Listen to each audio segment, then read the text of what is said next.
নমস্কাৰ বন্ধুসকল YouTube channel ৰাণাদীপ Kaushik অসমলৈ আপোনালোকক পুনৰবাৰ স্বাগতম জনাইছোঁ। আমি আহি পুনৰ এজন কৃষকৰ ওচৰত আমি উপস্থিত হৈছোঁ। আমি তেওঁৰ মনৰ বিষয়ে জানিব বিচাৰিম, তেওঁৰ কেনেদৰে কৃষিকাৰ্য সম্পাদন কৰি নিছে তেওঁৰ বিষয়ে আমি জানিব বিচাৰিম। নমস্কাৰ খুৰা। নমস্কাৰ খুৰা, এতিয়া আপুনি ইয়াত কিমান বিঘা মাটিত খেতি কৰি আছে বৰ্তমান? মই এতিয়া ইয়াত 15 বিঘা মাটি খেতি কৰিছোঁ। 15 বিঘা মাটি খেতি কৰি আছে। এই 15 বিঘা মাটিত যে আপুনি খেতি কৰি আছে, তাত আপুনি কি ধৰণৰ খেতি কৰিছে, মানে আপুনি কেনেকুৱা ধৰণৰ বীজ ৰোপণ কৰিছে এই খেতিৰ? মুখ্যতঃ মোৰ ৰঙালাও, পামকিন হয়, আৰু এতিয়া তাত ৰঙালাও উঠাই কিনে সৰিয়হ কৰিছোঁ। সৰিয়হ কৰিছে ন? সৰিয়হ কৰিছোঁ, হয়। মোৰ উৰহি আছে, হয়, উৰহি আছে। নেক্সট টাইম মই ভেন্দি কৰিম, হয়। তাৰপিছত অমিতা কৰিম, হয়। অমিতা গুটি ৰুইছোঁ, এতিয়া জলপুলি ৰুইছোঁ, হয়। জলকীয়া কৰিম, হয়। কোমোৰা কৰিম, হয়। এনেকৈ কৰি আছোঁ। এখন বহুত সুন্দৰ নিদৰ্শন আমি দেখা পাইছোঁ। এয়া পাগলা দিয়াৰ পাৰত মানুহে কয়, পাগলা দিয়াৰ পাৰত মানুহে কি কৰে? এই পাগলা দিয়াৰ পাৰত নিদৰ্শন আমি আপোনালোকক দেখুৱাব লৈছোঁ। পাগলা দিয়াৰ পাৰত এজন কৃষকে কিমানখিনি খেতি কৰিছে, তেওঁ কিমান কৈছিলে খুৰা? 15 বিঘা মাটিত কিমান সুন্দৰভাৱে তেওঁ কৃষিকাৰ্য সম্পাদনা কৰি নিছে। আৰু খুৰা, আমি এতিয়া আপোনালোকক জানিব বিচাৰিম, আপুনি যে এই যে কৃষিকাৰ্যখিনি কৰি গৈছে, আপুনি এই ক্ষেত্ৰত আপোনাৰ চৰকাৰৰ ফালৰ পৰা কোনোবা সাহায্য আহিছে নেকি? কিবা ধৰণৰ চৰকাৰৰ ফালৰ পৰা সাহায্য? চৰকাৰৰ ফালৰ পৰা ঠিক তেনেকুৱাকৈ আৰ্থিক সাহায্য অহা নাই যদিও, হয়, ইয়াৰ আগতে আমাক এতিয়া প্ৰধানমন্ত্ৰীৰ যিটো নৰ্থ ইষ্টক অৰ্গেনিক হাব হিচাপে ঘোষণা কৰিছে, হয়, তাৰে আণ্ডাৰত তাৰমানে MOVCD বুলি মিছন অৰ্গেনিক ভেলুৱেশ্যন ডেভেলপমেণ্ট বুলি এটা অনুষ্ঠানে আমাক ট্ৰেইন আপ কৰিছে, হয়, কেনেদৰে অৰ্গেনিক খেতি কৰিব লাগে। আৰু তেওঁলোকৰ তৰফৰ পৰা, গভমেণ্টৰ তৰফৰ পৰা আমাক অৰ্গেনিক সাৰটোৰ যোগান ধৰিছিলে, হয়।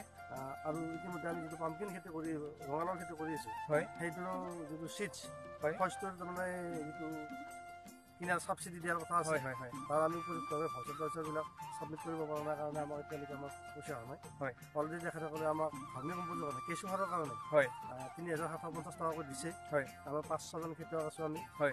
5-6জন খেতিয়কৰ তাৰে কমেও 250 জনে, হয়, 3750 অলৰেডি পাই গৈছে, হয়, হয়। আৰু বাকীখিনি প্ৰচেছিং অৱস্থাত আছে, হয়। আমিয়ে কৰি আছোঁ এইটো, হয়, আছাম হৰ্টিকালচাৰ ডিপাৰ্টমেণ্টৰ পৰা। এইটো সমবায় জৰিয়তে আমি এটা FPC গঠন কৰিছোঁ, ফাৰ্মাৰ্ছ প্ৰডিউচাৰ কোম্পানী লিমিটেড বুলি, পাগলা দিয়া ফাৰ্মাৰ্ছ প্ৰডিউচাৰ কোম্পানী লিমিটেড বুলি আমি এটা FPC গঠন কৰিছোঁ, হয়, হয়। যাৰ তত্ত্বাৱধানত আছে জ্যোতি ফাৰ্মাৰ্ছ ক্লাব, হয়। ময়ো তাৰ এজন অংশীদাৰ, হয়, যাক প্ৰমোটৰ বুলি কোৱা হয়, হয়। আমি এতিয়ালৈকে ফুলফিল কৰিব পৰা নাই যদিও, হয়, আমাৰ প্ৰডিউচাৰ কোম্পানীটো শ্বিলং ৰেজিষ্ট্ৰেশ্যন হৈছে অলৰেডি, সুন্দৰ, ভাল কথা। পৰ্যায়ক্ৰমে আমি এইটো আগবাঢ়ি আছোঁ আৰু অৰ্গেনিক খেতি কৰাৰ কাৰণে চেষ্টা কৰিছোঁ। মোৰ যে ৰঙালাওবোৰ দেখিছে লাগি আছে, এইটো টোটেলি 100% অৰ্গেনিক হয়, হয়। লেবৰেটৰীত পৰীক্ষা কৰিলেও পাই যাব, 100% মই অৰ্গেনিক কৰি আছোঁ। আৰু জনস্বাস্থ্যৰ প্ৰতি গুৰুত্ব দি, হয়, এইটো মই অৰ্গেনিক কৰি আছোঁ।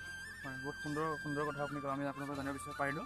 আৰু আপুনি যে ৰঙালাও খেতি কৰিছে, আপুনি কিছুদিনৰ পিছত অমিতা আপুনি বীজ ৰোপণ কৰিছে ইতিমধ্যে, হয়। এতিয়া আমি জানিব বিচাৰিম, আপুনি ৰঙালাওসমূহ যে আপুনি ইয়াৰ পৰা আপুনি ৰাইজৰ মাজত কিমান দৰত আপুনি এৰি দিছে ৰঙালাও? মই ইয়াত প্ৰথম অৱস্থাত এইটো হাৰ্ভেষ্টিং কৰিছিলোঁ আপোনাৰ ধৰক